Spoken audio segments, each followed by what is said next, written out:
Vertical versus horizontal. Alors je ne vous parle pas de mathématiques ou de géométrie, mais bel et bien de vidéo. Il est vrai qu'aujourd'hui les modes de consommation de l'image s'ouvrent à de nouveaux formats. Reste à savoir si les moyens de production vidéo engagés suivent cette tendance. Alors pour nos prochains conférenciers, la question ne se pose même plus, puisqu'ils ont décidé tout simplement de créer une application entièrement dédiée au mode vertical. Et pour en parler, nous accueillons donc Sofiane Boudouni, qui est cofondateur et directeur artistique de Vertical, et Valentin Réverdi, cofondateur et directeur communication de Vertical. Messieurs, la parole est à vous. Bonjour. Bonjour. Ça va ? Nickel. Top, on est ravis de vous recevoir en tout cas. Je suis très content d'être ici, on est très content d'être là. Merci beaucoup au Swiss Festival de nous avoir invités. Je pense qu'on va commencer par une petite présentation de nous deux, parce que vous savez peut-être pas qui on est, et c'est tout à fait normal parce qu'on se connaît pas. Valentin, je pense que tu vas commencer. Vas-y. Bonjour tout le monde. Du coup, je m'appelle Valentin Verdi, j'ai 20 ans. Je suis le cofondateur de Vertical, du coup, et je m'occupe de la communication et de la commercialisation de l'application. Et avant de rentrer plus dans les détails, je vais rapidement me présenter. Donc, en 2011, alors que je vivais en Tunisie, il y a eu les printemps arabes qui ont explosé, la révolution du jasmin. Et à cette époque-là, j'ai ouvert un blog qui s'appelait Scoopbook. Et l'idée, c'était de parler à travers un prisme culturel de tout ce qui se passait dans le pays. J'ai rencontré des docteurs, des journalistes, enfin plein de personnalités de la culture là-bas. Et donc, une fois qu'on a quitté la Tunisie pour des raisons sécuritaires, on est arrivé en France en 2012 et j'ai ouvert un site qui s'appelait Newsroom, qui est une mini-agence de presse. Enfin, c'était de l'amateurisme joyeux pur, enfin, je vous rassure. Et l'idée, c'était de fédérer une centaine de jeunes journalistes dans le monde et de les rassembler autour d'une plateforme qui s'appelait Newsroom, du coup, à qui on mettait à disposition tous les outils nécessaires pour faire vivre un pure player. Du coup, ça s'appelait Newsroom. Et après avoir quitté l'école en 2014, j'ai créé un magazine qui s'appelait Dissemblance. Je me suis complètement planté. L'idée, c'était de créer un papier destiné à la génération Z à Paris, imprimé et diffusé dans le métro. Mais la tendance aujourd'hui, c'est plus trop le papier. J'ai fait une centaine de rendez-vous en agence média avec des annonceurs où ils se sont tous foutus de ma gueule, naturellement. Et c'était normal. Du coup, j'ai décidé de digitaliser Dissemblance. On a ouvert une chaîne YouTube. J'ai rencontré une jeune influenceuse que vous connaissez peut-être qui s'appelle Adèle Castillon, avec qui on a produit plusieurs contenus. Et pour y inaugurer la chaîne, on avait réalisé une interview de Léa Seydoux. On a eu pas mal d'autres artistes, etc. Et ça avait bien marché. Et c'est là que j'ai commencé à mettre un pied dans tout cet univers, que j'ai rencontré Sofiane et qu'on a fondé Cougar, dont on va vous parler dans un instant. Enfin, Sofiane va vous en parler après s'être présenté. Ok. Du coup, moi, je m'appelle Sofiane Boudouni, j'ai 22 ans. Je suis cofondateur de Vertical et je suis directeur artistique. Alors moi, j'ai commencé sur Internet, j'ai commencé à faire des vidéos sur le web. J'ai commencé ça en 2011, donc ça commence à faire un certain temps que je suis sur Internet et je sais créer du contenu pour le web, pour une communauté web. Au bout de 2 ans, j'ai rencontré plein de gens sur Dailymotion et puis après sur YouTube. Et on a fondé ensemble une boîte de production qui s'appelait Cameo Pictures, avec laquelle on produisait pas mal de vidéos, de publicités, de sketchs sur Internet. Et je passe très vite cette étape-là parce qu'on s'en fout un peu, mais ça a duré 3 ans. Ça a duré 3 ans, on a créé pas mal de contenu. Et ensuite, je suis monté à Paris et j'ai rencontré Valentin, avec qui on a fondé l'agence Cougar, dont on va vous parler tout de suite. Et tu veux introduire le truc ? Ouais, je peux introduire. Okay. Du coup, en gros, Cougar, je vous explique juste pourquoi on l'a appelé Cougar, parce qu'une Cougar séduit les jeunes et qu'on aidait les marques à séduire les jeunes. C'est un espèce de jeu de mots particulier, de bon goût. Et donc, en gros, l'idée de Cougar, c'était de mettre à disposition la sensibilité de tous nos influenceurs, au-delà de leurs audiences. Mais en fait, ce qu'on essaie de faire comprendre aux annonceurs, c'est qu'aujourd'hui, par exemple, je vais prendre l'exemple de Seb Lafrite, avec qui on travaille, a réussi à drainer aujourd'hui une communauté de plus de 3 millions de personnes sur Internet. Ça ne s'est pas fait naturellement, c'est que ce mec-là connaît la grammaire qui parle à notre génération. Et l'idée, c'était de travailler main dans la main avec des marques et de développer avec eux des campagnes au-delà de l'influence. Après, comme une petite agence de publicité, on avait plusieurs compétences. Enfin, on faisait de la création, de la production de contenu, de l'influence du coup. Du digital, on avait une team de développeurs, on crée des plateformes de marque pour des annonceurs. On a eu pas mal de clients, on a travaillé pour Uber, on a travaillé pour Red Bull, on a travaillé pour Itch, et ensuite il y a une chaîne de cinéma qui nous a appelés, qui a fait appel à nous parce qu'ils avaient envie de rajeunir leur image de marque. Cette chaîne de cinéma s'appelle MK2, je crois pas que ça existe en Suisse. Ils sont pas encore en Suisse. Ils sont pas sûrs, ok. Et du coup, voilà, ils avaient besoin de rajeunir leur image, ils avaient besoin de créer de créer quelque chose. Donc ils sont venus vers nous et on a dit ok, on va mettre en relation tout ce qu'on sait faire, donc de la création, de la prod, de l'influence, du digital, de l'event, du consulting pour votre marque, et on va créer un événement autour de tout ça. Et cet événement, il s'appelait le Pop Corner. Le Pop Corner, c'était, on avait accès à la plus grande salle du MK2 Bibliothèque qui se trouve dans le 13e arrondissement de Paris, et on organisait tous les mois. Donc c'était un petit événement où on diffusait des contenus en exclusivité de vidéastes très populaires. Et on a réussi à ramener pas mal de gens. Il y avait 2000 personnes, on a fait 3 éditions. Les vidéastes étaient très contents de produire des contenus. Nous, on les aidait à produire avec l'agence Cougar. Et je vais vous montrer tout de suite ce qu'on savait faire avec Cougar et ce qu'on a fait pour le Pop Corner. Je vais vous montrer la vidéo promo qu'on a diffusée un peu sur tout le digital. Et puis juste après, il va suivre une bande-annonce d'un court-métrage qu'on a produit. Et puis juste après, un petit documentaire sur l'histoire du rap que Seb Lafrite avait écrit et qu'on a aidé à produire.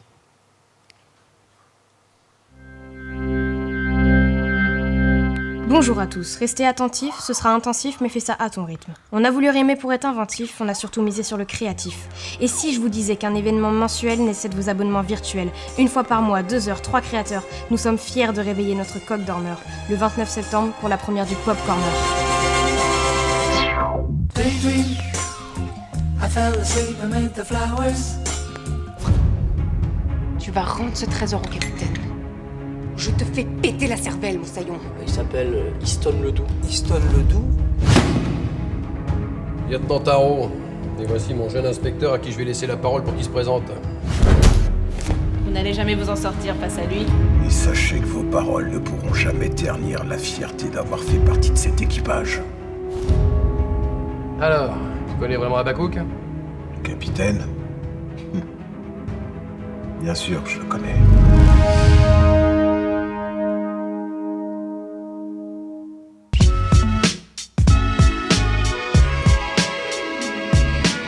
Avant que le rap existe, il faut inventer le hip-hop. Mais pour inventer le hip-hop, il faut d'abord inventer les noirs.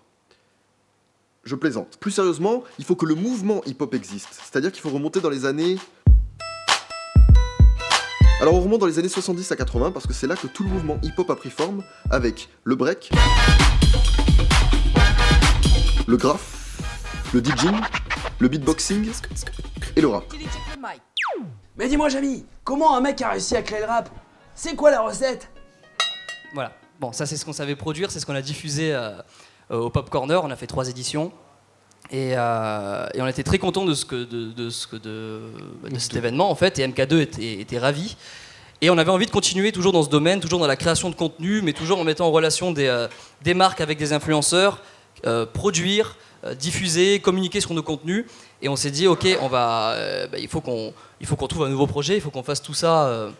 Il faut qu'on fasse une synergie entre tout ça et qu'on crée un nouveau projet. Et du coup, on s'est... Alors non, ça s'est pas passé exactement comme ça. L'histoire, c'est quoi? Voilà, l'histoire, c'est qu'on devait faire une série. On voulait produire une série au format vertical. Mais on savait pas où le diffuser parce qu'à l'époque, il y avait que Snapchat. Et Snapchat, on peut pas diffuser on peut pas diffuser ce qu'on veut. On peut juste utiliser l'appareil photo du portable. Et ensuite, Instagram Story est arrivé, mais c'était trop court. Du coup, on s'est dit, merde, faut qu'on invente un truc. Et on a fondé l'application Vertical qui a été lancée le 18 août 2017. Donc c'est tout neuf, quoi. Elle est toute jeune. Alors Vertical, c'est quoi? C'est une plateforme vidéo qui est sous forme d'une application mobile qui est complètement gratuite. Elle est disponible du coup sur iOS, sur Android. Elle produit, donc c'est-à-dire qu'on est producteur de contenu et diffuse. On s'occupe aussi de la diffusion, mais on s'occupe aussi de la communication de la diffusion. Autour des contenus, mais ça on en parlera un peu plus tard. Et on monétise les contenus à travers une régie. Et tous les contenus qui sont disponibles sur l'application sont originaux, donc sont créés par nous, ils sont exclusifs à l'application. Ils ne sont disponibles que sur l'application Vertical. Et les contenus vidéo, vous en doutez, sont au format vertical, au format 9/16e. C'est 16/9 à l'envers, voilà. Alors pourquoi le format vertical? En dehors de l'idée de créer une série au format vertical parce que c'était joli et qu'on avait envie de le faire, on sait aujourd'hui que plus de 3,3 milliards de smartphones dans le monde sera là d'ici la fin de 2018. Donc c'était un marché à conquérir. 63% des consommateurs visionnent chaque jour des vidéos sur le portable, donc il fallait trouver quelque chose qui était calibré pour le mobile. Et en plus de ça, 98% du temps, les smartphones sont utilisés en mode portrait, donc au format vertical. On s'est dit, ok, continuons dans la verticalité, continuons à produire du vertical, et en plus de ça, c'est un format d'une nouvelle génération. C'est exploité par beaucoup de plateformes comme Instagram, Periscope, Snapchat, avec leur story, et Musical.ly. Pour ceux qui ne connaissent pas Musical.ly, c'est une plateforme où, en fait, avec laquelle on peut se filmer avec de la musique.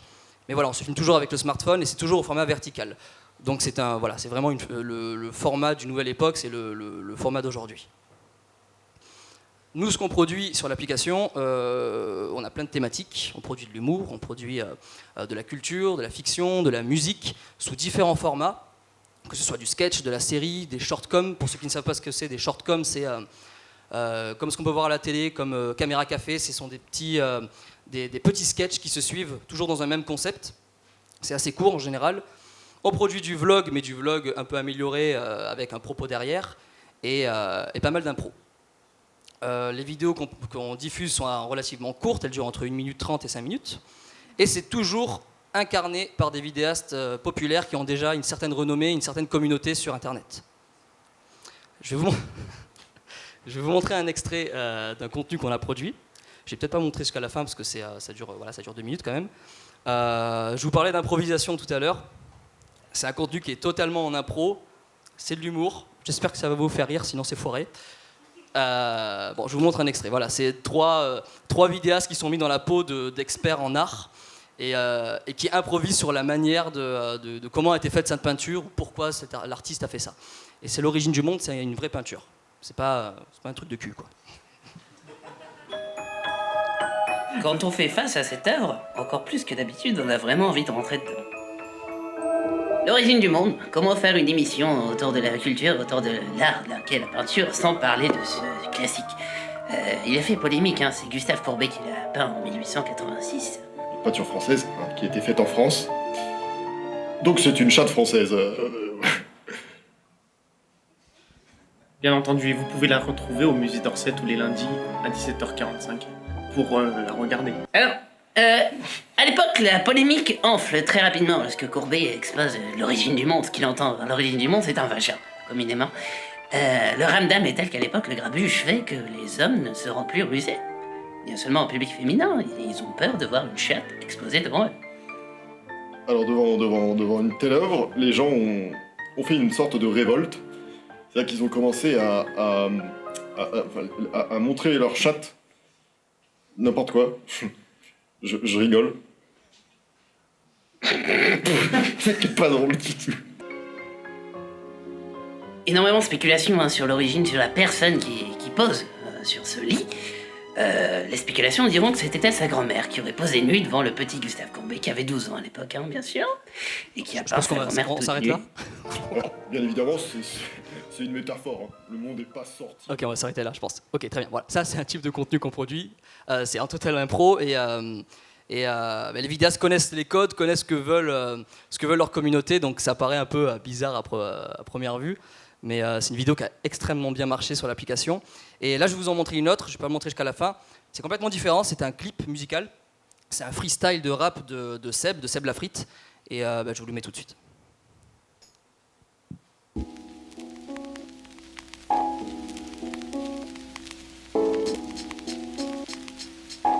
Yo, yo, yo.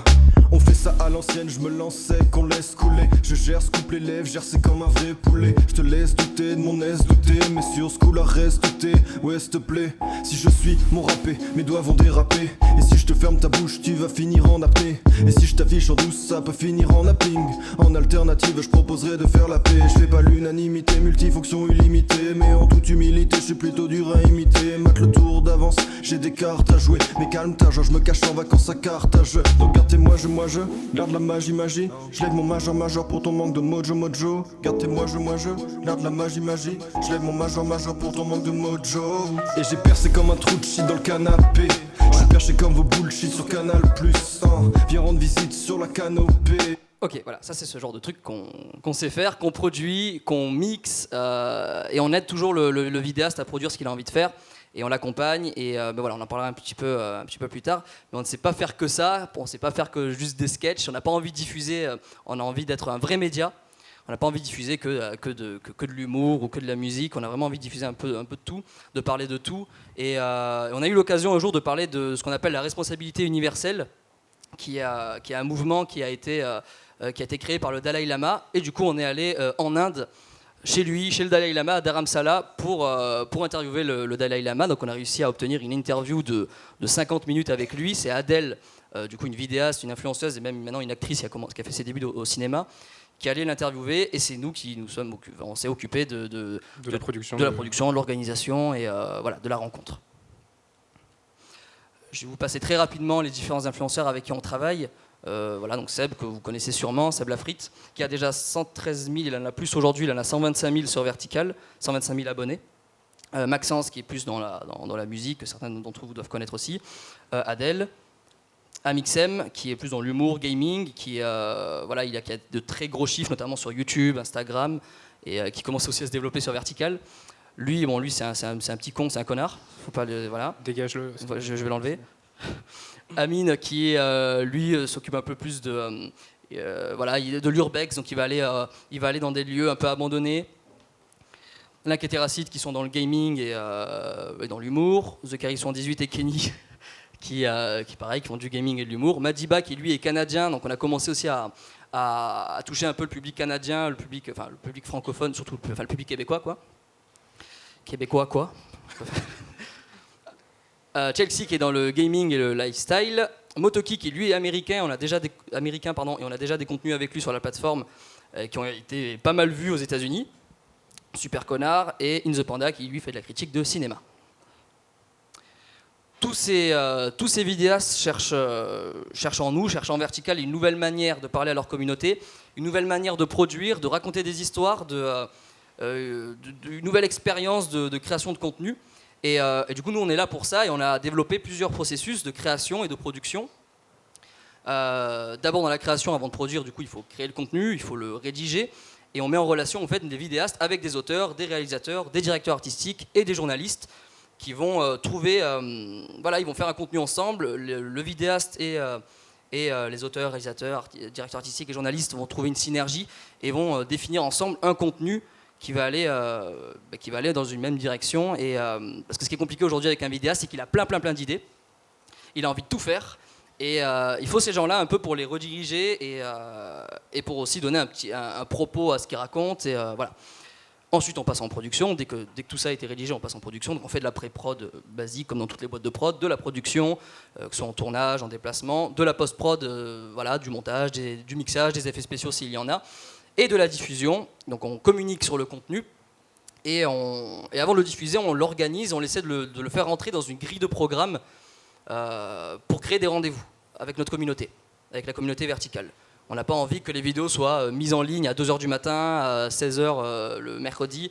On a vraiment envie de créer de véritables rendez-vous avec notre communauté. Donc voilà, on crée une petite grille de programme. Et là, je vais laisser Valentin discuter un peu de tout ça. Ok, donc moi j'aimerais bien revenir sur quelques chiffres qui sont importants, mais j'imagine que vous les connaissez, c'est par rapport à la publicité aujourd'hui sur le mobile. Donc en 2017, le mobile c'est le premier canal de publicité et du coup selon les rapports de l'agence Zenith Optimedia, donc là aujourd'hui 41% des dépenses digitales sont désormais allouées au mobile et en 2018 ce sera 60% de toute la publicité sur internet qui seront destinées au mobile. Donc c'est des chiffres qui sont importants de rappeler. Et je vais vous expliquer maintenant un peu ce que c'est le modèle économique de Vertical, parce qu'on fait plein de choses, etc. Mais il faut aussi qu'on ait une société, il faut qu'on génère du chiffre d'affaires, et il faut aussi qu'on fasse comprendre à tout le monde que le digital c'est cool, mais c'est pas gratuit. Donc aujourd'hui, nous on a un modèle économique assez traditionnel en réalité, puisqu'on a un modèle économique de médias gratuits. Donc forcément, on travaille avec des annonceurs, des marques. Et on a 3 sources de revenus principales pour le moment. On a donc des espaces publicitaires, ça peut aller du pré-roll, mid-roll et du parallaxe.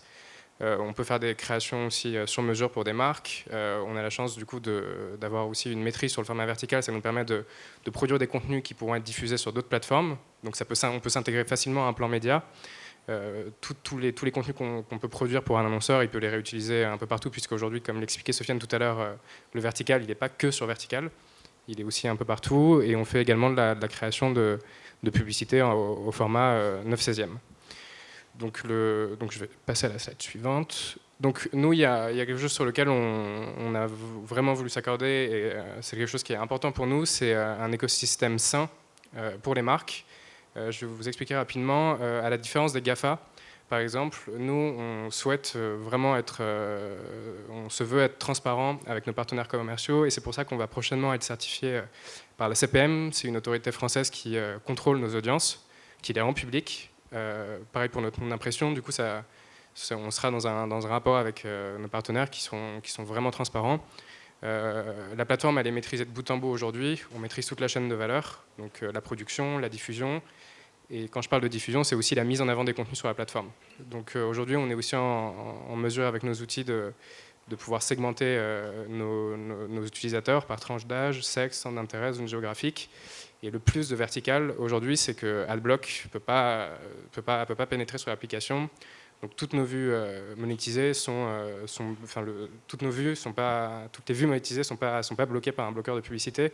Et du coup, ça nous permet vraiment de créer un écosystème vertueux avec les utilisateurs, les annonceurs et les influenceurs. Donc voilà. Donc je vais revenir rapidement sur notre lancement. On a lancé l'application du coup le 18 août. Aujourd'hui, on a plus de 350 000 utilisateurs actifs sur l'application. On a fait à peu près 11 millions de vues en un mois sur toutes nos vidéos. Et là, vous avez une idée une cartographie de nos audiences par âge. Donc aujourd'hui, on a 36% de 13-17 ans, 42% de 18-25 et 23% de 26-35. J'avance. OK. On a eu énormément de retombées médiatiques après le lancement de l'application, donc qui démontrent qu'aujourd'hui, Vertical, c'est un produit que les gens sont prêts à accueillir sur leur smartphone. On a eu un article dans Combini, Challenge, Grazia, CB News, beaucoup de presse professionnelle, le Figaro économique. Concernant le retour de nos communautés et des internautes, on a eu des milliers de tweets. Là, on vous a fait une sélection rapide. Si Sofiane, tu veux en interpréter un Tu veux que je lise un tweet? Lis un tweet si tu veux. Franchement, l'application Vertical est vraiment bien. @sepri. Cool. Du coup, on a eu des retours positifs un peu partout, notamment sur les stores. Je crois qu'on est à plus de 2700 notes sur Android et sur iPhone, mais du coup, ça change à chaque fois, à chaque mise à jour. Mais je crois qu'on doit être à 700 ou 800 notes globales. Et du coup, là, je vais laisser Sofiane revenir un peu sur le... je vais essayer de faire très vite, parce que j'ai l'impression que... OK. Pour parler un petit peu du futur de Vertical, du futur proche, dans les jours à venir, on a envie de produire plus de choses, plus de séries, documentaires, des shortcoms que je vous disais tout à l'heure. Des séries, on va en avoir. On va avoir des séries courtes, des saisons de 7 épisodes, d'épisodes de 2 minutes 30. Des documentaires, on va en avoir plein en France et ailleurs. Quand je parle qu'on voit affiché ici dimension sociale, c'est qu'on a envie aujourd'hui sur l'application telle qu'elle est maintenant, on ne peut pas commenter, on peut juste seulement liker, s'abonner à des chaînes, s'abonner à des feeds verticales. Et nous, on a envie de créer un aspect social. On sait que les utilisateurs ont besoin de communiquer avec l'influenceur, avec les vidéastes. Donc ça va sortir d'ici une semaine, il y aura les commentaires. La plateforme deviendra participative, donc tout le monde pourra mettre en ligne sur Vertical, ce qui n'était pas le cas avant. Tout le monde pourra mettre en ligne, mais ça sera filtré. Parce qu'encore une fois, on a envie de respecter une grille de programme, on a envie de respecter une ligne édito. Donc on fait une curation de contenu, une curation de vidéastes, et par la suite on va pouvoir développer ces vidéastes-là sur Vertical. Et voilà. Tu veux parler des espaces publicitaires? Et concernant les espaces publicitaires, on est en train de développer des technologies qui vont nous permettre de pouvoir créer des formats qui sont hyper interactifs et très très intégrés à la narration d'un contenu et à l'application. Du coup, ça va nous permettre de pouvoir proposer une diversité de formats en plus que du pré-roll ou ce qui est en tout cas présent aujourd'hui sur l'application. Et pour s'exporter à l'étranger, on a déjà des créateurs étrangers sur la plateforme. On va en avoir une dizaine dans les jours à venir. Et les contenus, que ce soit des contenus français, allemands, américains, vont être traduits. Donc d'abord, ils vont être sous-titrés, et par la suite, les contenus qui en vaudront le coup, typiquement par exemple l'interview d'Alain Lama, seront doublés. Ça, fin 2018, on a envie de se lancer dans le porno en vertical, parce que... Je rigole, c'est pas vrai. Fin 2018, on a envie d'avoir une diffusion beaucoup plus importante. On aimerait diffuser 100 vidéos par jour à travers le monde, donc c'est quand même un vrai challenge parce que ce seront des vidéos que nous allons contrôler, que nous allons peut-être produire aussi. Pour produire, on aura besoin de faire des coprods avec d'autres maisons de production, d'autres boîtes de prod, on en a très envie. En termes d'espace publicitaire, en termes d'espace publicitaire, commercialisation aussi à l'étranger, puisqu'on va acquérir des communautés à l'étranger, donc forcément il va falloir aussi trouver des partenaires à l'étranger, donc on va aller dealer des accords avec des régies à l'étranger. Et en dehors des commentaires, on a envie de développer plein d'outils pour les utilisateurs, pour les vidéastes, et pour rendre la plateforme un peu plus collaborative, plus sociale. Et on a envie d'atteindre, ça ce sont des objectifs, mais plus de 5 millions d'utilisateurs dans le monde, ce serait cool, fin 2018, et plus de 500 verticalins, on les appelait verticalins parce qu'il fallait donner un nom, dans le monde, donc des vidéastes, des créateurs sur Vertical. On est très content d'avoir été invité ici, on est très content aussi que la Suisse ait pris l'avance, parce que les billets de la Suisse sont en vertical, les nouveaux billets de 50 €, on l'a vu hier. Pour une fois qu'on est en avance. Ouais. En tout cas, dans ce domaine-là. Merci beaucoup. Merci. Merci à vous. On peut les applaudir très fort. On ne vous lâche pas, gardez les micros. J'ose espérer qu'il y a quelques questions dans la salle. Donc si vous avez des questions, n'hésitez pas. Il y a un micro qui va venir vers vous. J'ose espérer qu'il y en a quand même. Ça intrigue. C'est pas grave. Ok. Alors avant peut-être qu'il se lance. Ah oui, il y a une question juste là. Une petite précision, on a tiqué, mais c'est allé un peu vite. Vous avez dit 61% du marché publicitaire est sur mobile, mais c'est les moins de 35 ans. Ah non. Non, c'est en général... C'est ceux qui consomment de la vidéo. Ceux qui consomment de la vidéo. Ceux qui consomment de la vidéo, 63% des personnes qui consomment de la vidéo le consomment sur le mobile. D'accord, c'était pas le marché, c'était pas sur le marché publicitaire. Donc, et on était sur le marché. Mais on est vieux, aussi. on va pas aussi vite que vous. Donc. Le marché, c'était les 3,3 milliards de smartphones en 2018. D'accord, mais il n'y avait pas une stat sur la part de marché publicitaire sur le mobile Si. C'était sur le... On voulait qu'on la remette. Ouais. Ah merde, putain. Désolé. Pas de problème. C'est les investissements. Donc attends, juste... Non mais tu... T'es allé. Vas-y. Un Pop Corner, vous voulez voir la vidéo, non? Ah voilà, non c'est pas ça. Non, encore. Okay. Non. On se retape là. Plus vite. Non, Damien, c'est Maxence. C'était avant? Non, c'était pas avant. Non, c'était là. Non, c'est là. Je connais ma presse. 41% des dépenses digitales sont désormais allouées au mobile, donc par exemple... Non, les dépenses publicitaires sur mobile représenteront 60% de toute la publicité sur Internet d'ici 2018. Donc ce sera le premier poste en fait. Pour la dépense mobile, pour la dépense digitale. Digital, 60% du digital. Voilà, c'est ça. Zenith Optimedia, c'est une agence média qui est située à Paris, qui appartient au groupe Publicis. Peut-être juste avec le micro. 98%. Alors Facebook, parce que c'est toujours des chiffres qu'on donne dans le publicité sur mobile, mais je peux vous elle est donner... biaisée. Parce qu'en fait, c'est Facebook qui pompe toute la publicité mobile. Exactement. Aujourd'hui, il reste, je crois, à peu près... Google et Facebook, c'est 98% de tout le marché publicitaire. Et il reste que je crois que c'est 94 ou 98, bref. En tout cas, il doit rester entre 2 et 6% pour tous les éditeurs médias. Il reste pas grand-chose. Il reste pas grand-chose, mais bon. Il reste 51% des clics sur publicité mobile sur des sites sont dus à une erreur. Non, c'est clair. Mais c'est pour ça, justement, que je vous parlais de la CPM. C'est que nos audiences sont contrôlées. Il n'y a pas de bloqueur de publicité et on va aussi avoir une valeur ajoutée à la mesure où, à la différence d'un Facebook, on va être transparent sur nos audiences. Aujourd'hui, Facebook, je crois, avait fait contrôler ses audiences par une autorité en Europe et c'est eux qui leur avaient remis les chiffres que l'agence, que l'autorité a traités et a diffusés. Et c'est pas eux qui sont allés plugger leurs outils pour aller récupérer des outils, donc pour aller récupérer leur nombre d'impressions et leurs chiffres. Donc nous aujourd'hui, c'est aussi une valeur ajoutée qu'on a. Après, je sais très bien que demain, on va pas aller récupérer tout le marché de Facebook, mais en tout cas, on essaye doucement. C'est pas pour vous ennuyer, c'est pour aider dans l'histoire de la publicité, la stat. Mais aujourd'hui, oui, c'est sûr que c'est Facebook et Google qui ont la plus grosse part du gâteau. Mais après, voilà, il y a des régies comme Tids aujourd'hui qui se battent tous les jours pour faire comprendre aux agences médias et aux annonceurs que Facebook et Google sont pas forcément tout le temps la solution et qu'il faut aussi aller investir ailleurs. Parce qu'il y a plein de choses qui fonctionnent. Et sans les médias, aujourd'hui, Facebook vivrait pas aussi. Mais voilà, c'était juste parce que j'ai envie de passer à l'écran et de me dire je veux parler. Pas de problème. Mais vous êtes bien passé. Je crois qu'il y a monsieur aussi qui veut passer à l'écran. On lui passe juste le micro. Voilà, on attend votre question. Merci beaucoup. Bravo pour la présentation. Je voulais juste vous demander quelque chose. On est d'accord que vos clients restent quand même les consommateurs de vos vidéos. Et vous n'avez pas un peu l'impression de bloquer ces personnes en bloquant en fait les adblockers? C'est-à-dire qu'un consommateur, il a choisi de prendre un adblocker. Il est d'accord, comme 60% de la population aujourd'hui qui utilise un adblocker. Est-ce que vous n'êtes pas sûr de vous mettre une barrière derrière en disant « moi je veux pas de publicité » Non.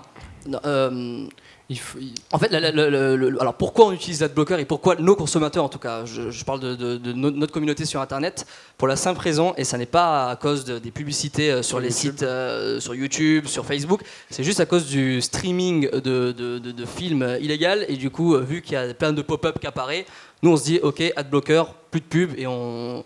Y a pas de problème. Du coup, c'est des dommages collatéraux que subissent du coup les YouTube et tous les gens qui ont la publicité qui est plutôt saine. Mais si aujourd'hui les gens adaptent le bloqueur de publicité, c'est quand ils vont sur des sites de streaming illégal et qui sont bombardés de publicité un peu sale, quoi. Je vais juste rajouter, Ouais. je suis d'accord avec vous, mais c'est vrai que bon, on a eu un cours extraordinaire avec un de nos professeurs, dont je ne citerai pas le nom, qui nous disait ce matin. Les grandes entreprises ont un énorme budget à poser en publicité et c'est pour ça que les adblockers ont, on va dire, le vent dans le poupe, je ne sais plus comment dire. Bref, et vous ne pensez pas justement, vous avez des petits annonceurs qui sont là vraiment, on va dire, pour amener un peu de choses et de bloquer la publicité pour les personnes qui ont décidé vraiment de ne pas vouloir de publicité, parce qu'on a quand même notre rôle à dire, on a quand même notre mot à dire. Je peux juste... Ouais. Ouais, je sais que les utilisateurs ont leur rôle à dire, mais derrière un média, il y a une économie. Et ça, il faut aussi que les gens le comprennent. Aujourd'hui, vous avez accès à du contenu gratuitement. Ce contenu, il n'est pas produit gratuitement. On ne le produit pas avec... l'argent ne tombe pas du ciel. Nous, aujourd'hui, on a des comptes à rendre. On a une société à faire tourner. Il y a des gens qui sont payés, mais comme dans n'importe quel média. Aujourd'hui, c'est hyper compliqué pour un média de vivre sans publicité. Et en plus de ça, avoir toutes leurs audiences pardon, excusez-moi, que tout soit effrité à cause des adblockers. Donc aujourd'hui, il faut aussi faire un travail d'éducation en disant aux gens, vous consommez des contenus gratuitement, il faut que vous ayez de la publicité, c'est naturel, en fait, ça me paraît juste. Et après, on n'est pas dans un modèle où on va avoir des publicités qui vont être intrusives, agressives, en mode allez consommer. Nous aussi, on a une posture responsable par rapport à ça et on va faire attention. Mais il faut comprendre que modèle économique gratuit d'un média, publicité, c'est complètement normal. Donc voilà. Vous avez vu, hein, les questions, ça tourne quand même autour du fric. Hein. Mais c'est normal. Hein, on est en Suisse. Les moyens de production, on n'en parle pas trop. On verra plus tard. En tout cas, n'hésitez pas à aller vers ces messieurs tout à l'heure. Ils restent à votre disposition si vous avez d'autres questions. En tout cas, on peut les applaudir très très fort. Peut-être une dernière question, monsieur, très rapidement. Très rapidement. Vous avez dit que bientôt votre plateforme serait aussi interactive, que les gens pourraient y produire du contenu, mais qui serait filtré. Comment vous allez filtrer ça dans un temps raisonnable? On a un pool de jurys qui ont l'habitude de conseiller beaucoup de vidéos et qui savent dès les premières secondes en fait si le contenu vaut la peine ou pas. Voilà. Mais ça va nous permettre d'avoir aussi une cellule de repérage de talents à travers le monde. Et ça a énormément de valeur aussi. Alors messieurs, merci beaucoup. On va Merci les applaudir beaucoup. très fort. Et on va suivre l'évolution de cette application, bien évidemment. Merci beaucoup. Merci.